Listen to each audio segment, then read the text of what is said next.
Hi, my name is Mal, and I'm a published author, a life coach, and I'm excited to share the conversation with Pearl today. Hey everybody, it's Pearl, and we are back again for another Conversations with Pearl. And I'm so excited to bring somebody who is actually here local to me in Tampa, Florida, but I've gotten to know her through our unfortunate connection of our loss of our child. But she is such a spitfire, and I cannot wait for you guys to meet Mal Moss. She is a published author. She's a life coach and a nurse, as well as a healthcare leader. She's also a grieving mother, and she writes about her grief journey because she knows it very well. And I'm so excited for us to have some amazing conversations about this. So if you're sitting back and you're listening, take some notes. Some of this, if you have walked that path of maybe having a loss of a child, it might give you triggers, but I hope we empower you today as we share Mal's story. Hi, Mal. Welcome to the show. Thank you. Good to be here. Yeah, I'm so excited to have you today. So tell us a little bit about yourself. I just give us a little bit about, your background. I know you're got the nursing background, an author. hmm So tell us a little bit about that, and then lead us into, we'll talk more about the journey of what led us both together. Yeah. So, I'm a nurse. I've been a nurse for 26 years. I actually had a career in advertising and marketing and decided to become a nurse after my mom had battled breast cancer, and I felt like I needed to do something about that to deal, and that goes into some of the story of the grief that journey that I've been on, um, and um, and then. Again, published my first book. I've been writing for a long time. I found it to always be so healing and help me kind of put my thoughts together instead of just rambling. And so I went back to school and got my master's degree in nursing because I felt like I needed to stay busy, but I also wanted to achieve something no one in my family had done. It is to get a master's degree outside of my uncle, who's an attorney. So it was kind of a personal journey I put myself on. I'm sitting here going, wow, you went from advertising marketing to getting a nursing degree. It's like, whoo. But it's what's so interesting about it is you did exactly what we often do in our lives, is like something significant has happened in our hmm life that's impacted our life, our loved one, something in our hmm world that as we go on that journey, we're like, I'm not alone. What can I do hmm about it? How can I help? And so you went on the hmm journey to become a nurse. I mean, you just went Right. total opposite pivotal thing. But at the same time, I could see the connected because you were marketing how to take care of your loved one, right? It's like the way I could hmm take care of it is to learn what I can do through the nursing Right. and then start applying my skills to my loved hmm one. It's just so empowering that the example of, we come into this world. I talk about this all the time, that we come into this world and we think we want to go this one way because we feel like that's how we're pulled. But truly, that gift of caretaking is hmm what your gift was. And so you started honing into that gift. And I talk often about how if we don't listen to that gift, if we don't follow Right. that big pull that's on our heart, and sometimes, unfortunately, it takes us something major happening in our life to go, I need to do this because I've been kind of quietly leaving it on a shelf, but I need to pull it out now, right? When we don't do Right. that for ourselves, we're cheating ourselves. But had you not done that, you wouldn't be able to show up there for your loved one, to be there to Right. help and help take care and guide and get questions answered and help, probably, I'm sure, also help her understand what she was hearing and receiving from the medical hmm world. So I think it's Right. it's a great example. Yeah, in thinking back about it, it was kind of profound because I loved what I was doing in my role in advertising. I worked for a sporting trading card company ad agency, and I did a lot of work for the Dallas Cowboys. And so I was really actively engaged in the sports marketing, which is what I was interested in. That this compelling part of me, again, the caregiver story you're talking about, really kind of just said, wait a minute. There's something here you need to pay attention to, and I did feel compelled that I had to do something. And so going to nursing school while trying to raise a uh, well, really, she was 3 to 5 year old, was, kind of challenging to say the least, but definitely, it was an exciting time and I felt really compelled to do it. So that's where I landed. That's amazing, and it's so and I've met you, we've met in person a couple of times, and I can see Mm, that nurturing side about you. I'm glad that calling came to you, and I know that, with your mom it helped, and I know further down the line it's, helped in other ways as well. So yeah, you helped you go to the nursing school, you get your master's, which congratulations, that's amazing because it's not an easy thank fret to you. do, that's for sure. Did you do nursing through COVID as well? Were you nursing at that time? No, no, I left the clinical bedside practice right after, the situation with my daughter, so the passing of my daughter. So because I just struggled I worked in PSET, Yeah. which is really hard. So I worked in the PACU and I focused on peds. I also did adults, but I mostly focused on the pediatric population. And I worked in a surgery center and also an outpatient hospital center. So it was just really hard, and I was struggling. So I thought, I need to find something else to do it. And this is the one beautiful thing about nursing. It has been very good to me as far as career wise. I've been able to go multiple places, do multiple things, and learn so much. And so I left clinical practice. I still practice. I'm an RN. I just practice in a clinical consultant role. And I used to do leadership at various healthcare companies, managing nurses, doing case management, so to speak, where they talk to people on the phone and kind of help them through navigate through their benefits and stuff. So it's been a great career. It's been lovely to work with so many people. I've learned a lot, and I'm so grateful for it. Just so grateful. That's amazing, and it's so awesome I could tell just like the way you share and your expression how much you love it, and that it's Mhm. so great you're able to take and do stuff with it. So let's talk about your daughter. Let's tell us about your daughter and help the listeners and those that are watching, let them hear the story about your amazing daughter. Oh, thank you. So my daughter's name is Brittany. She was born November 30th, 1988. Um, she was a little obstinate. I should have known then we were going to have struggles. She did not want to come on time. We finally made it to the hospital, got delivered. She had a little bit of an issue with her hip, and so we, had to deal with a little bit of that for the first couple of years. But then at 11 months, when she was 11 months old, she contracted encephalitis, and she nearly died then. She was in the PICU, so the pediatric and ICU for 11 days, and where she had to relearn to hold her head up again. She was 11 months old. She was just about to walk. And that started our journey that we didn't know would unfold over the many years. But at age 5, while I was in nursing school, I noticed in talking to her, she seemed to be blanking out a little bit. And so I told her pediatrician, they did an EEG and MRI, and it showed she still had some of that residual damage from the encephalitis, and it was causing her to have petit mal seizures. So those are non grand mal seizures. They're more of a just kind of a momentary blink. And if you blinked yourself, you'd miss it. You wouldn't even know. But she went on for several years, just really just blossoming, doing really well. And then when she went into puberty, she developed Crohn's disease, and which is odd. It's not normally diagnosed that early. She was 10 at the time, and she also, because of that, developed a grand mal seizure. She fell off a swing set and landed in, thankfully, sawdust that was underneath in the playground. And so she was rushed to the hospital, and we found out. So then she had to be medicated differently, and so we went on and had some adjustments to make, and she went on and blossomed some more in school, seemed to be, on the right track.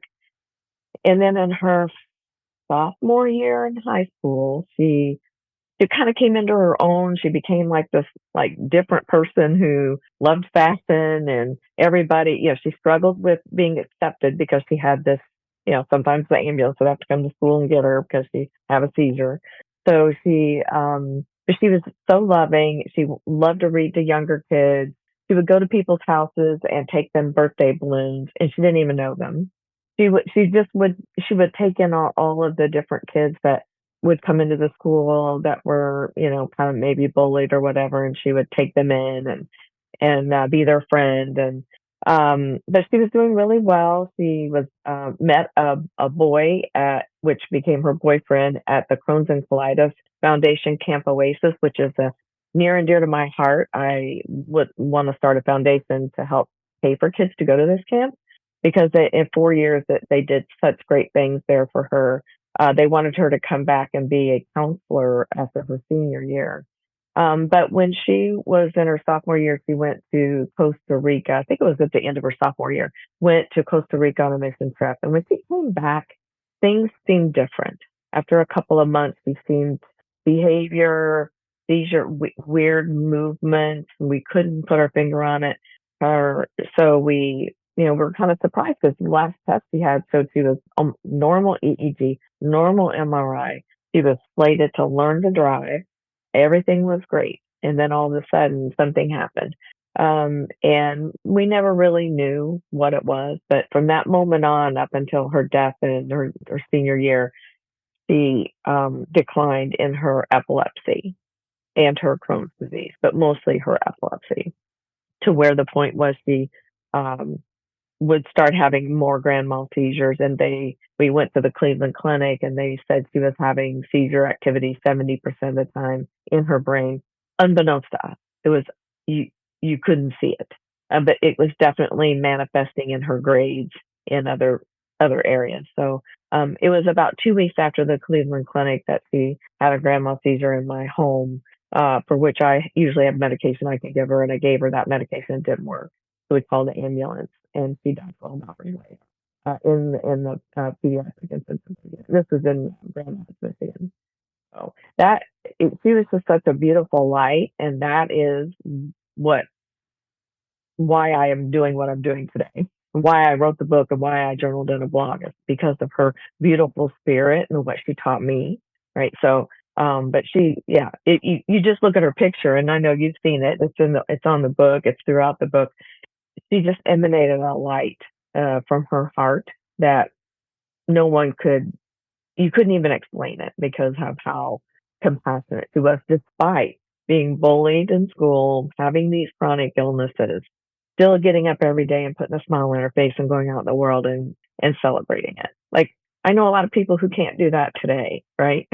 So my only way to figure out how to navigate that space was I need to be more like her, right? So that's kind of her little story in a Yeah. nutshell. Well, I would say you're making her proud because you are a light too. You are such an amazing joy to be around. Even, we've met like once or twice in person, but even like we've been on Zoom a couple times and even today, like Hmm. you just exude it. And I think it's a beautiful testament to what she's left you, and to carry on with her story and to empower others. And what you said really resonated with me where, I had a cousin who had uh Down syndrome. And back Hmm. then they called it different names, right? I graduated high school in Right. 82. And every Friday, I would go and have Elizabeth and Pearl dates. And we'd go out to Godfather's Pizza when it used to be a restaurant. And then we'd go have a movie afterwards. And then I always had to go home and watch the Hulk because that was her boyfriend, right? So it was, and I would have friends that couldn't understand. I'm like, listen, this is my time with her. It's precious time I get to enjoy with Hmm. her. And I did it every Friday night. And then I would meet my friends later, and when you said about, that she was giving to others, and that she loved others and she met them where they were at is what I wrote down. She met them where they were at, Hmm. and Hmm. she brought them into that world. I feel like, and I'm sure you do, I'm kind of getting chills thinking about it. I feel like God said, I'm sending you down here for a short period of time because we don't know our Hmm. journey. We don't know how long we're here or not here. Right. But I feel like he sent her down here and said, because I want you to leave a light with others. I want others to feel like no matter what's happening in their world or what I've created for them in their life, that they're loved. And like she gave that love. And then to think, I'm sitting here thinking, wow, because I do know I have, I have a kind of friend who has those seizures too. And you don't know that they're happening, like you said, and Hmm. to think that, as she still pushed through life having this and not knowing, like you said, we could blink our eyes and it's happening, is just to watch that she's left that mark on the world to say, even though I had Hmm. all this going on, I'm doing something to make a difference. And Yeah. that she left so young, but she left so much wisdom is where I feel like Right. I hear from you, right? And I mean, my gosh, I mean, to be a mom, I mean, of course, and listeners know I lost Matthew in a car accident tragically, but I wasn't there. I talked to him 20 minutes before he passed. I felt his passing, as crazy as it sounds. I did feel him passing through me, but I can't imagine being that mom watching her like it's happening right in front of you, and there's nothing Yeah. that you can do. That's got to be so overwhelming.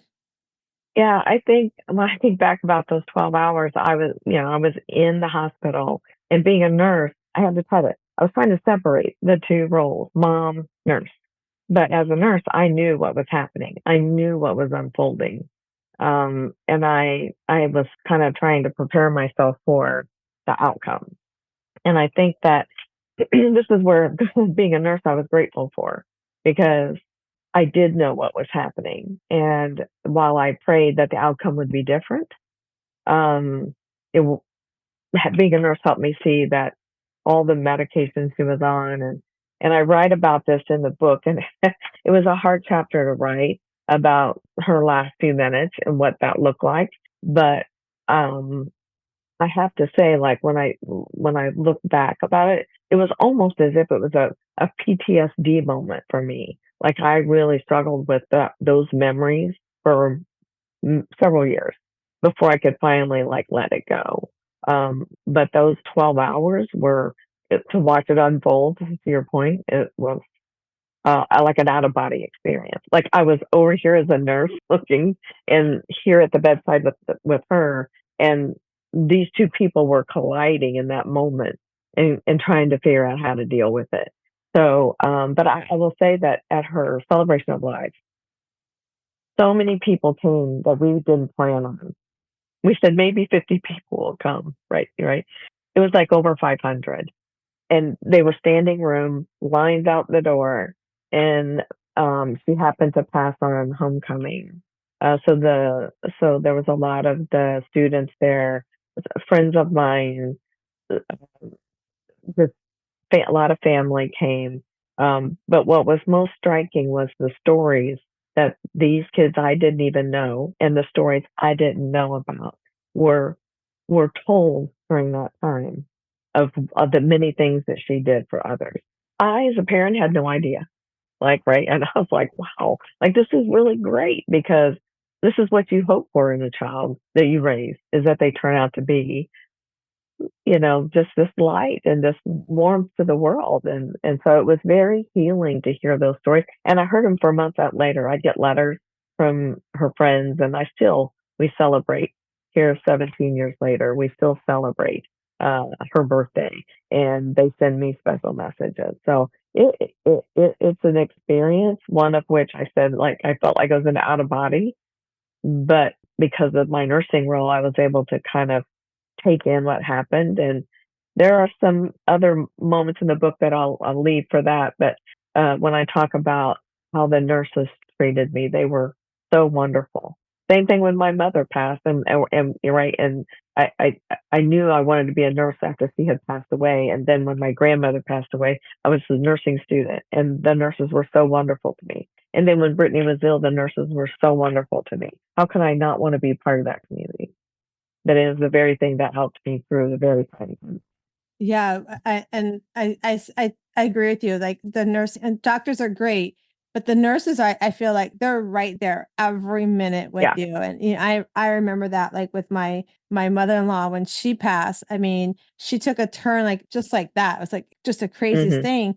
And I remember that many conversations. She was in ICU for a little while, and the she was having the sundowners issues. Was going on, and I Yeah. remember I the nurse I talked to the nurses and stuff like all the time, and she graduated up, and the day she was supposed to come home, like all like she passed the day she's supposed to come, she actually passed. She was supposed to come home. Mhm. She was going to have a feeding tube for a little bit. I was going to totally switch around my business and how I worked and everything because we had somebody that could take care of her, but they wouldn't be able to do the feeding tube. So like, okay, we'll do that. Well, I get a call in the morning that basically said, "Hey, she's not feeling great, so just come later in the afternoon." So I was like, "Okay, I'm gonna go home. I'm gonna change."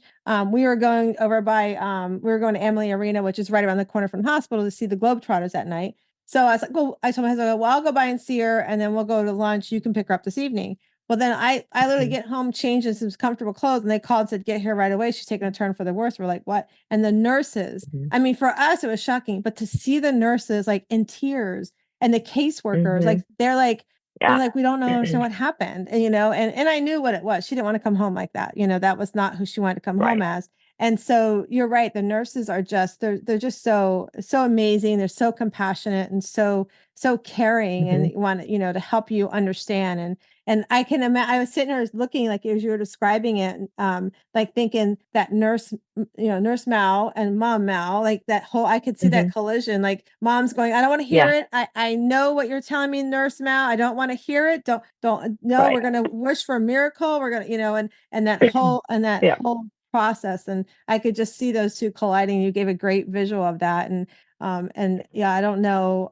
You're really strong because I don't know that I could have. I might have had to really punch her out or something. The nurse, but Yeah. yeah, I can imagine that, and that. And then when you talk about the story about the school and her friends and everything, it's so true. Like we send our kids to school every day, and we know they do stuff with their friends, and we hear Mhm. stories or whatever. Sometimes we hear more the bad stuff than we hear the good stuff, and like you said, like for them to that many people to show up for her, it showed what her Yeah. light truly was. It showed that light that God brought her to do, and she gave that light. And I also feel like she gave that light because also she learned a beautiful light from you too. You just getting to know you emulated that through her, and now Mhm. you're paying her story forward through the writing about her. Like you're carrying that light forward because we need more of those kind of lights in our world. We need more Yes, we of do. our young adults in school to be able to go, yeah, I'm having challenges. We hear so much about bullying, and we're talking, which I'm so glad we're talking a lot more about mental fitness and all those Mhm. conversations that are starting to come up. And we need more adults, more students that can understand and empathize with a fellow student to be like, I'm here. Let me walk next to you. Let me be the listening ear for you. And I think it's so amazing that she did that for so many. And then here you are years later. That's the one thing for me as well that I take comfort in. Like 2 weeks after Matt passed, he had a couple friends show up at our door that did not know he had passed. That was the Oh. hardest conversation Oh. ever. But they were comforting to me. Here I was trying to comfort them. They were Mhm. comforting me with the stories they shared, right? And like you talked about celebrating birthdays. So Matt's first birthday was his headstone came in the week before his birthday. Oh, I'm that's like, amazing. Matthew, this is a really weird gift you're getting, right? But we decided to celebrate him. So we got all his friends together at his gravesite, and his friends sat around. We did a picnic lunch around this gravesite, and they're all telling stories, and some stories are like going, what, I didn't know that, so it was really interesting. And I'm like, really? Like, yeah, Mama Pearl, didn't you know that? I'm like, yeah, I remember that, but I didn't know that was because of that, right? But it was really Yeah. neat. And then also, like you said, with your daughter, to hear the stories of how he was that listening ear. Like he had one friend that said they had gone out, I think, to a bar, and his friend was really upset. They were with a bunch of other friends, but his one friend, I think he had just had a breakup or something. And he said Matt could have gone out with the other guys and gone on a dance floor with the girls, but he sat and talked to me. He sat at the bar and talked to me Mhm. and comforted me. And those are the stories that, Mhm. we want to hear about our kids. We want to hear those things. Yep. And that's what your daughter did. And I think it's amazing that you're sharing those stories for her. Yeah, I actually saved a lot I have a box. I don't know, went through it not long ago. I did this TikTok thing, and to show people, grief is real, and I have all these memories, and they're in this large box, and a lot of them are the things from the celebration of life, and so a lot of the cards and the letters, and there were several people, girls who had written that what she did for them, like how she heard them, how she acknowledged them in their struggles. And so in that, Brittany wrote some very interesting and very insightful poetry, for which I am working on to publish, because she also has some artwork that she had worked on. And so I'm matching it with the artwork and the poetry she wrote. But she wrote about like the struggles that she was hearing and feeling from her friends, and and she felt for them, and was just, I think, taking on some of that burden a little bit to say, how can I help? Because no one else is helping them, right? And those are all the things that you take those lessons away from what our kids have taught us. And I like to think that maybe I had some influence on that, is what you said. But I think she was just an extraordinary, and again, sent here for a very short time. And I'll say this last thing about it was when her boyfriend was really struggling after her passing. He's like, why would God let me meet someone who he was going to take away? And I said, you have to remember, she was sent here with a purpose. And one of her purposes was to teach you that you are worthy of being loved. Because he too had the same condition for which they met at camp, at Camp Oasis. And those kids often feel rejected. And he's blossomed into this wonderful adult man, you know, and has a wonderful life.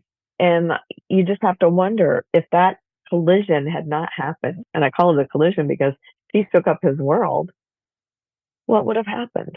What would have been the outcome, right? And I think that that story too is why it's so important that we have purpose in connecting with each other and kind of empowering us to do things and see things differently and then go take that forward and go empower others, right? That's the lesson I took from all of that. Yeah, no, and it's so true. You made me think about Matt's girlfriend when you said that, because that was one of the things she sort of said, not those exact words, but along those lines, like, why would I, him come in and then Hmm. be taking away? And she has since moved to New Jersey, so I miss her dearly, but she's got an amazing daughter, Evie, and Evie's just recently been gotten some challenges that they got confirmation on some things health wise for her. And I Hmm. remember that she always tells me that Matthew saw it early. Matthew saw it early. So I'm like, maybe Matt came in so he could help you see some of that, and also she's an amazing, amazing, strong young girl. Like Hmm. I mean, here she was pregnant and she worked her tail off to save money to move to Florida while pregnant, all on her own, by herself, single mom, not even delivered a baby yet. And she did so well that for 3 years she was able to stay home with her child and not have to work. She had a little side business, but because she had worked her tail off to save her money, she was able to spend that time with her daughter. And then, Hmm. she met Matthew, and I tell her all the time, I go, you met Matthew to show him so he could see what real love was like before he had to leave this Hmm. world, like he got to see Yeah. what real love was like, what a relationship can truly look like if it's the right relationship. And I said, and the blessing is you're in our life the rest of your life. And when you meet the right person, that he'll come along, and she's like, no. And I'm like, don't say no. Matthew will send the right person to you, and we'll be here to support you every step of the way. And it's just like you said, that to have those things that, that they've left behind in others, to see them shine through others, Yep. but also to have those notes and everything from their friends, like at Matt. So we're both on TikTok, and I'm sure you know about Mama Tot, right? So you follow Mama Tot, Yep. right? Yes. So Miss somebody had sent, Ophelia. yeah, so Ophelia, and she's listening. Hello, Ophelia. So somebody had sent her this box that they kept at the graveside, and they put a notepad in there. When friends go visit, they Yeah. can leave the notepad. So before Matt's headstone was there, I had that there, and some people wrote notes in there. But now the headstones they're very strict about what you can put there. So I'm trying to find a Yes. notebook that sits in between the vases. But she just shared the other day. So for her, before her son passed, she had seen a bluebird feather. So she picked up this bluebird feather. And then when her son passed, like a week or two later, I don't know exact timeline, she put that feather in his casket, right? So people were sending her all these feathers. And I'm sharing the story because it's really, I don't know if you saw recently, she was on a podcast. I can't remember the podcast they interviewed on. And they asked her about the feathers. She had hundreds of feathers. And it made me think about when you said you Wow. have a box, right? You have these things in this box. And that is what, grieving and, looks like, is you have all these things in a box now. And it's funny because I Yep. have to go through some of that stuff with Matthew. I've done some things, and now I have a friend coming over because I'm like, I need to go through it, but I'm not sure. I need somebody to kind of help me separate the emotion to what I should keep and not keep, Yes. And so she was sharing Mhm. that people were sending her all these bluebird feathers. So I think she was keeping them in a box. And I don't know if maybe she's gonna make something with it. I'm not sure. But she was sharing the story that in the like early morning one day, the warden came and knocked at her door, and her husband answered the door, Mm. and they asked for his wife, asked for Ophelia. And I guess they live on property. So she thought somebody maybe had done some hunting on the land. So they thought that's why they were Mhm. coming. And the warden said, "I hate to have to do this, but I understand you have some bluebird feathers." And she's like, "Well, yeah, like what's the big deal, right?" And have you heard this story? Oh my No, but gosh. it just makes I mean, it resonates with me for so many reasons. But yes, Yes. no, So I hadn't heard the so story. she looks at the warden, she goes, "Well, yeah." And the warden says, "Well, I have to take those feathers from you." And she's like, "What? What? I don't understand." Like she doesn't understand. He says, "Well, it's a fine, $250 per feather to have them. You're not allowed to have them." And I was like, I'm listening to us going, "Oh my gosh," she said she had to give the feathers. And they said, "We know you didn't know. And so I just have to take them. I'm not going to, they're not going to do a fine or whatever." So she Oh had to my turn over all those feathers. And in my mom grieving mom moment, I was like going, "Oh my gosh, these things were so comforting for her. They were a comfort that people were thinking of her, sending her. And now she has to give something of kind of, it wasn't him, but that remembrance of him away, you know? yeah, And so it is, so those that are listening, it was a federal government warden. Do not pick up a bluebird feather on the ground. I guess they call them the songbird feathers or the songbirds. You're not allowed to collect those feathers. And so I thought as wow, like I said, as a grieving mom, I thought, wow, you know, um, we go through this journey of grief and things pop up. We have these waves that yep, come. And I believe that I have to let the waves come. I mean, for me to, to yes, bury them, it's not healthy at all. And no, yeah, not at all. And so, so I want to kind of touch on that, Mal. Like you've been, how many years mhm, now has your daughter been gone? 17, Yeah. 17. And I'm only in year two. So, Right. And yeah, you're in that stage that right they talk about often that 18 to 24 months when things kind of get a little murky, right? Because a lot of things come back. That first year always seems like it's so I don't know, out of this I felt like I was world. in a shock. You're Yeah. It was like, it was just a yeah, shock. And like, yeah. Has this right, really right, happened? Oh no, he's going to walk through the door. Oh, it has happened. It was like, right. yeah, all that. We right because for me, her father and I were divorced. Had been divorced a couple of years, and we shared custody, 7 days on, 7 days off. So when she passed was the day she was supposed to go back to her dad. So I sat at home, and after day 8, she didn't come back. I was waiting for her to walk through the door, right? And I struggled with that for months. I had to actually sell my house and move because I couldn't live there anymore. And I know this is a big struggle for some folks that are going through grief and have gone through grief and lost children, lost loved ones. Um, because my daughter was a giving spirit. We had one of her friends stay with us. She would give the shirt off her back to anyone, and so I knew I had to give away her things within months. I gave away her bedroom suit, things like that. We went through it. My family came and we went through all the things that I would want to keep. And the one thing I will tell you that really shocked me was when I went through her closet, the only thing that was left in there was 2 shirts I saved and her backpack. And the backpack had been cleaned out, but yet when I picked it out, there was this piece of paper sticking out of the corner like it had been hiding. And when I took it out, it was her essay that she had done in class about how she would want her last days to be and who was to do her eulogy. I kid you not. I about lost my mind when I read that. I still have it today. And she was very faithful to, mind you, very faithful. Uh, and I was like, it seemed like if I'd have seen that before this all happened, I would have been like, why are you writing about that? But to me, I felt like it helped me that I feel like she knew things were happening. Yeah. That she knew her time was short, right? That was like, oh, so when you go through things, right, you just never know the thing. I found a camera, one of those instant cameras that had not been processed, full of pictures of her and her boyfriend. And Oh, I was like, this is amazing. But those are those little gifts and nuggets that you might have passed over the first time you looked at things. And it's the second and third time you go through them and you realize, oh, I didn't see that before. it's So interesting that I you always said say, be aware. yeah, it's interesting you said that because Matthew passed at 25 and when he turned as he was going between 24 and 25 for that 1 year between that birthday, he kept saying, And this is why I did a video yesterday on Facebook because I really wanted to make sure it was clear. He always said that he never thought he was going to live past 25. And I would be like, Matt, stop saying that. Don't talk like that. You've got so many years ahead of you, but and then shortly after they met Brittany, I'm like, see, Brittany's coming, all these things.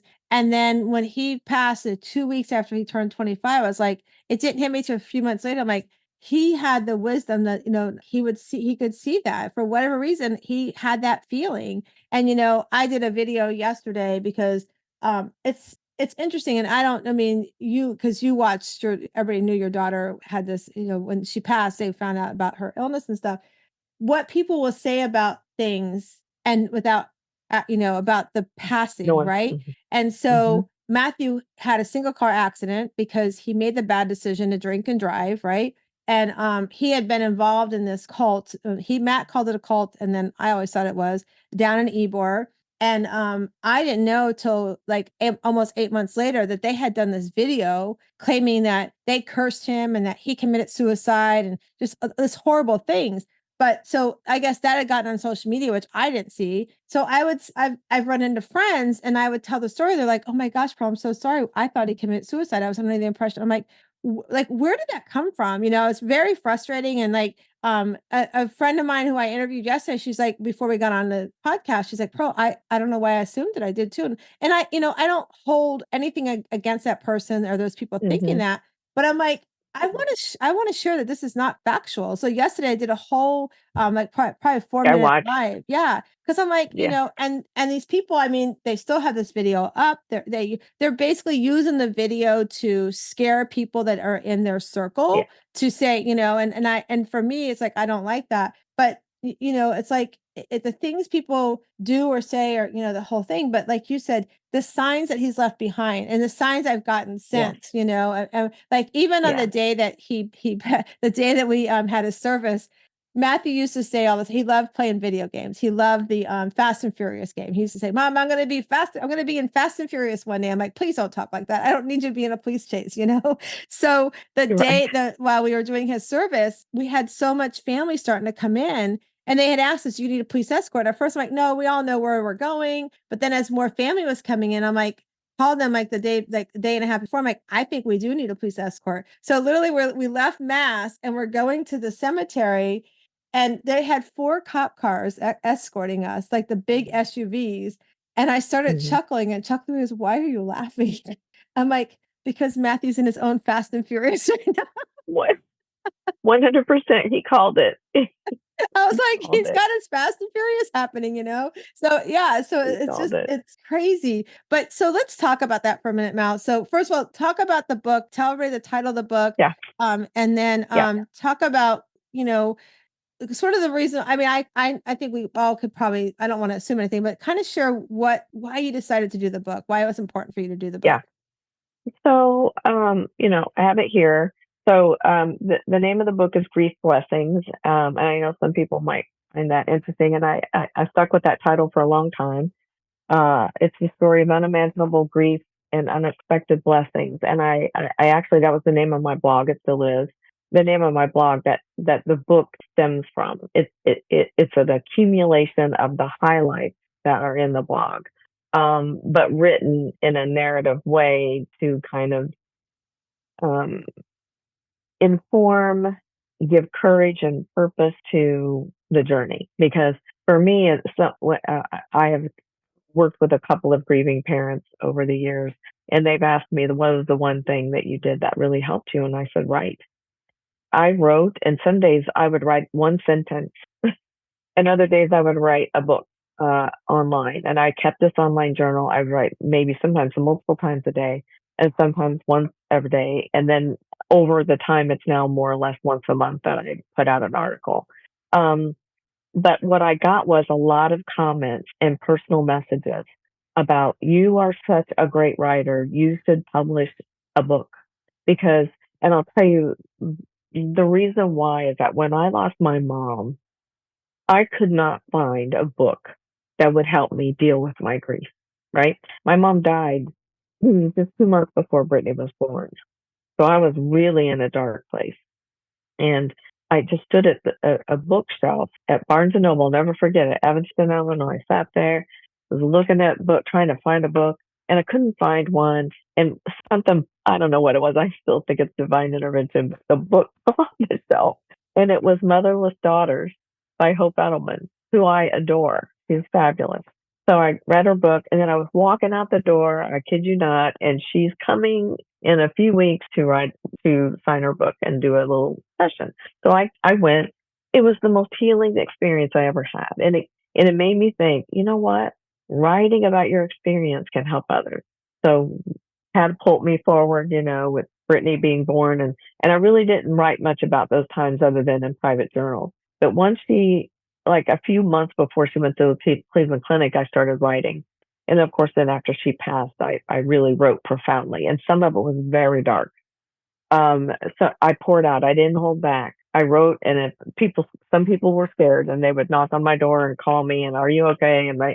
But what I found was when I was able to do that, I wasn't holding it inside anymore. It was taking it from here, the sorrow, and putting it on paper. And for me, then I could go back and reread it, and it has then since become my timeline of grief. It has just showed me my journey from beginning to now. And I have come so far and I've helped so many. And the writing the book was, it's not, the book is, if it gets into the hands of the people that feel alone, that the intention is the book is going to help you feel you're not alone. And that's how I take it. Like I want this book to be a light for those who are struggling. And listen, I know I was there. I was there in those first few years. Um, I still have bad days, but they're fewer, less intense, so to speak, more insightful, thoughtful, grateful, but still, struggle. And I go back to my own book, but there was another person's book who helped me tremendously.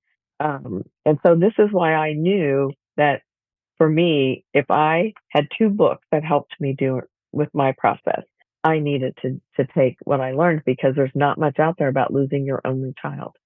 And Brittany was my only child. So the trajectory of your life changes, you know, uh, no weddings, no being a grandparent. No, like it's, it's different. It's just that my whole life is different than it was then. It's totally different. And so helping people with that was the struggle. I could not find anything to help me understand why I was feeling the way I was feeling. And what I found out was it was okay to feel what I was feeling. It was okay. So that's why I wrote the book. One of my favorite chapters in the book is chapter 12. I talk about my faith and my best friend Job. I feel like Job and I connected in so many ways in that chapter because of all that had been taken from him, as God promised it would be returned. And it's just returned in a different way. It's not the way you had it. It's the new way. And and so that's one of my most favorite chapters in the book is chapter 12. That's amazing. Yeah, it is. It's like return in a totally different way. And like you said, I remember when I first went to my first grief group, I go to one once a month, and there was a lady Hmm. that was sitting there, and I think she was about 15 years, kind of close to you in length from losing hers. I think her son, and I believe I don't remember. If she also lost a grandchild, and so Hmm. she was, sharing her story, and she was crying, and she's like, "This is why I don't like to come to this thing because I cry all the Yeah. time." And and I looked over at her, and I mean, I had been like my first time I went to the meeting, it might have been 3 months since Matt had passed, I think 3 or 4 months. And I looked over and I said, "Can I thank you? Can I thank you because you're showing me that even 15 years from now, I'm gonna Yeah. have this kind of wave and it's okay. It's okay to have this wave." So I said, Yeah. "I want you to know you've empowered me. So I hope you continue to Hmm. come because it helped me understand that it doesn't go away. It just can show up differently every day." And Yep. like we said earlier, like that first year it was like the acceptance, thinking he's gonna walk in the door and be like, "Hey mom," and I'd be like, "What?" He'd go, "These nuts," like he used to say all the time, right? And so those Hmm. corny things we would do together, or throwing water bottles at each other, And so that first year was all of that. And then now I think it's more the acceptance that, okay, he's not going to come in that door any minute, but I can remember him and have good memories. I can have the memories. I get mad at him sometimes. I go up, when I visit him, I'm like, I'm mad at you today. So I just wanted to come and let you know I'm mad at you today, and things like that. But, and at the same time, I'm blessed that we have our younger son. And, Hmm. it's one of the struggles that I find is to make sure that Nate lives so much in the journey of Matthew's challenges that I don't want it to now his passing be the grief that overshadows his future success, Right. right? So it's that trying to like find that balance or that harmony, because I never believe it can be completely imbalanced, but finding the harmony between the both the celebrating and the grieving, it's crazy. Like I have a last picture, like like 8 hours before he passed, that I have sitting on the beach, to now, the memory of that was the same day that, he left us. And so, yeah, I mean, it's like those waves. And I'm a firm Hmm. believer, and I'm sure you are too, Mal, that we have to let those waves come, because if we push them down, Yep. it doesn't do us any good, right? No, I wrote about that a lot in the book, and on my blog. You can't escape it. It will hunt you down until you acknowledge it. So just acknowledge it right away, let it happen, and then take a deep breath and step forward. Right.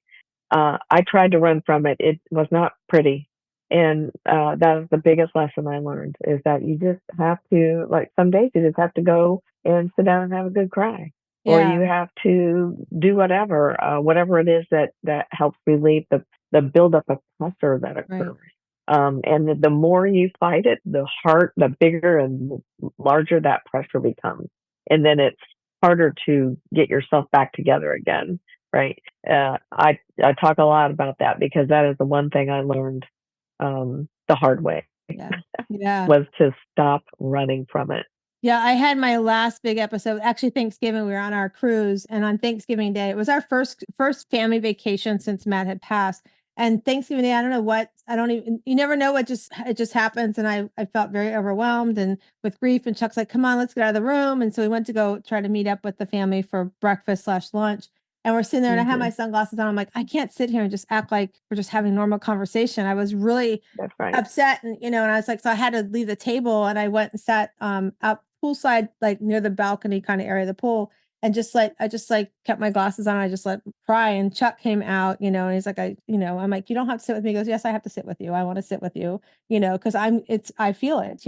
And so Yeah. what was hard though was like to not have the other family even sort of acknowledge that Oh, thing, girl. like that. I was like going, how do you just, and then I found myself, you'll find this interesting. I found myself later apologizing because I was so upset at the table, right? That I was so overwhelmed, Hmm. and still crickets. Like, and Yeah, this is like, I was like going, and these are very close family members to him. And I was like going, like, there's no, and I think probably part of it is that not knowing what to say. Like people just don't know what to it is. say. And for me, and if you're listening to this, for me, I always say, just say that.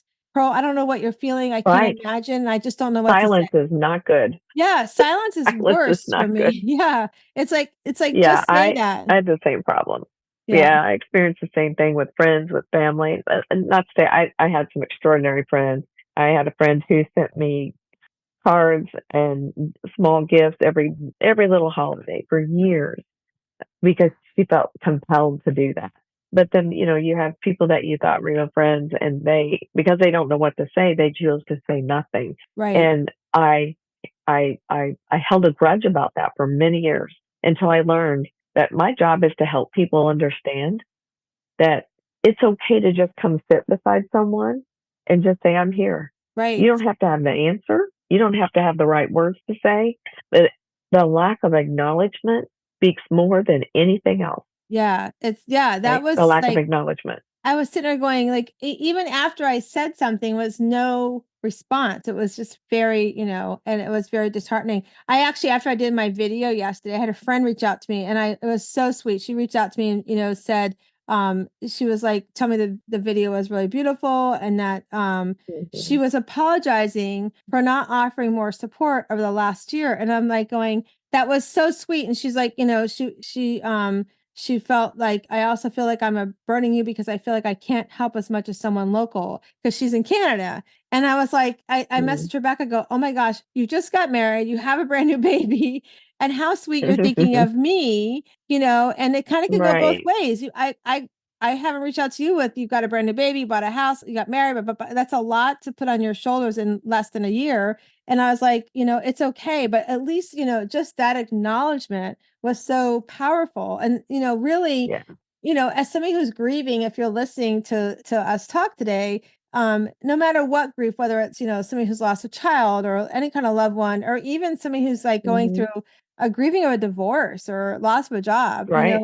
don't just reach out and be like, I talked with somebody yesterday and we were talking about send flowers or drop off dinner. Don't even ask Send a what they note.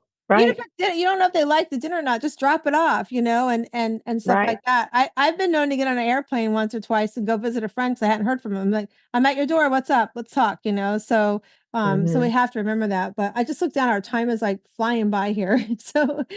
So Mal, this has been Great awesome. conversation. Yeah. So can you share how everybody can reach out to you? We're gonna put it in the show notes and everything too, but what's the best way somebody should reach you? Um, honestly, I have a Facebook page. That's the name of Unimaginable Grief, Unexpected Blessings. It's public. People can reach out to me there. They can send me an email. I can make sure you have that information. The blog, of course, like I said, the actual blog is My Soul Speaks on WordPress. People can message me there. I'm totally open to talking with people, helping them, directing them to something I've written that might be, relevant to what experience they're having in that moment. I've done that in the past, and that's been very helpful to some people that have outreached me over the years. So any way really is, and I'll make sure you have all that information. Awesome. And we'll make sure we put in all the show notes as well. So thank you so much. All right. So those that are listening, that if you've been with me for a while, the next thing we're doing is our Better Questions, Better Life cards. And if you're new to listening to us, these are a group of over 70 cards that my friend Carol Gill and her friend Diane Allen created these cards. They're meant to help you start your day. Maybe you meditate on, maybe you journal on, or maybe just give yourself some motivation for the day. So I'm going to shuffle them. Mal's going to tell me when to stop, and we're going to ask her the questions she gets on her card. So here we go, Mal. Tell me when to stop. Okay, stop. Okay, your card says, how satisfied am I with my results? I'd say very satisfied, um, because I feel like I'm moving forward. I'm achieving goals. They were kind of murky in the beginning, but I think that they have formed together. I wrote my book. That was a huge goal for me. Took me 10 years to publish it.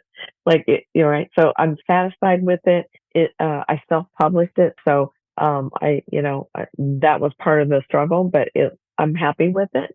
And I'm happy with looking at the next project of the poetry and art book, and I'm looking forward to the next step, maybe another book. That is awesome. I love that. Yeah, and you're doing great things and you're paying forward. And I know that your angel's looking down and very proud of her mom for continuing that Yeah. light to shine. So thank you so much for being with us. And those that are listening, please go like us at YouTube. We're on Conversations with Pearl on YouTube. So like and subscribe. And if you want to learn more, you can always email me at hello@wsliving.com and just say Shiro, and I'll know that's you. And so I just want to leave you today and remind you that you come into this world, you are oyster on the outside, a little rough, but as you work on the things you want to work on, as you grow inside, you find your inner pearl to greatness. And I hope you all go out today and you find your inner pearl to greatness. Have an amazing day.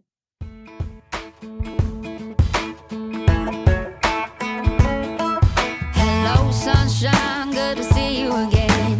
Had to walk out to let you back in. Stuck in a storm of our relationship. You've been listening to me for a little while, but I wanted to really explain to you what a shiro is. You hear me talk about on the radio show and the podcast often about what is a shiro. And what I want you to know is a shiro is you. You are listening today and you are a shiro. But what do I mean you're a shiro?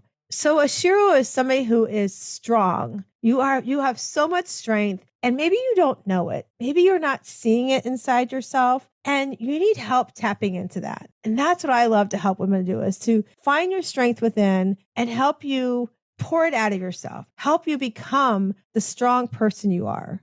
And H stands for happy. We all want to be happy, but sometimes finding the roadmap to happiness isn't easy. And so sometimes we have to help make that deep dive into answering heartful, soulful questions about, what does it really mean to be happy? What brings me joy? What do I need to say no to so that I can become the person I want to be and the strong person I want to be that's also happy? And then empowered. You are empowered just by listening to this podcast that we do or the radio show to be the person that you are meant to be. That person inside, that little girl that's inside, just waiting to come out. We want to empower you through our Shiro method to become that strong, happy, empowered person that you are. But it's not an easy step. So, we have to cut through the fluff and the excuses and the drama and the mess so that we can make that progress. Because as we start making the progress, then what happens is you start seeing the radiant you. You start arriving at the level that you've created, that divine roadmap, where you're finally starting to live intentionally. And as you live intentionally, then you realize your strength really is powerful, that your happiness is meaningful,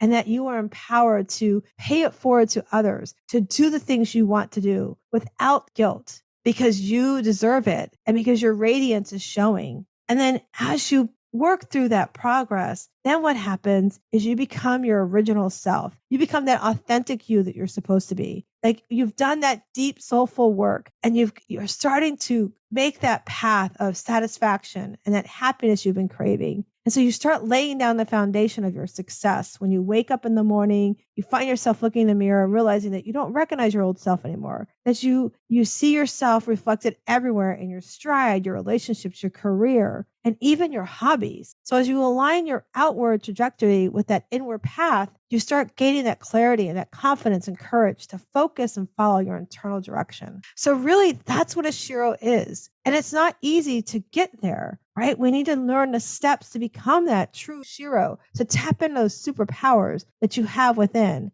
And that's why we have what's called our Shiro League. And if you want to join a community of women that are working on exactly these things that we're talking about, that are becoming strong, that are happy, that are empowered, that are radiant and original, that want to tap into things that bring them joy and say no to the things that don't let them enjoy the things that they want to do. We meet every Sunday evening from 8 to 9 p.m. Eastern time on Zoom. No makeup. If you want makeup, you can, but just come in to be your radiant self, to be that original person you are. Because really, as you look at your biggest sources of stress, we want to help you with our Shiro League and our Shiro method to help you listen to that internal compass so you can start decluttering your distractions and really identify what's really missing in your life. Like, what brings you joy, and we're not talking foo-foo feeling stuff, like really what fills your cup? What makes you so happy to put your cape on first? And as we do that and you become that Shiro you're meant to be, then what happens is you are radiant. You have created an opportunity to release what you need to say no to so that you can start fulfilling your purpose. So you can start stepping out of your comfort zone and really into what brings your joy. And our Shiro method roadmap is that crucial step of helping you to live the life you want to be that Shiro you want to be, to tap into what it is you deserve to do, what it is you've been desiring to do. And listen, if you're a mom and you've got kids and you're a working mom outside the house, you're not all about the mom title. You are Pearl. You are Sue. You are Jacqueline. You are Stella. You are somebody that matters and somebody that has goals and visions, that deserves to create that divine roadmap so that you finally begin and, like I said, live your life intentionally. So if you're ready to do that and you want some help with that, I would love to invite you to a free call with me. Just let's talk about where you're at, how you get to where you want to go. What are your goals? What brings you joy? What do you need to say no to? And I would love to help you peel back those layers so that you can arrive at the real answers, so that we can cut away the fluff and the excuses and the drama and help you make that real progress. Because we're not promised tomorrow. We're not promised the next 30 seconds. And if you are here and you're listening, then you know that we are about putting ourselves first. We're about putting that cape on first. We're about finding your true, authentic self and learning how to overcome people pleasing and start tapping into your superpowers. Because as you tap into your superpowers, you then can take care of those you love, the things you love to do, even better than what you're doing today. Because when you put yourself first, you can become the Shiro that you're meant to be. And your superpowers will help even take care of your family and your loved ones to a much bigger success than you're already doing. So if you're ready to tap into your superpowers and ready to find out how to become your true Shiro, I want you to email me, Shiro, at pearl@wsliving.com. That's Shiro at pearl@wsliving.com. And I would love to help you become the Shiro of your life.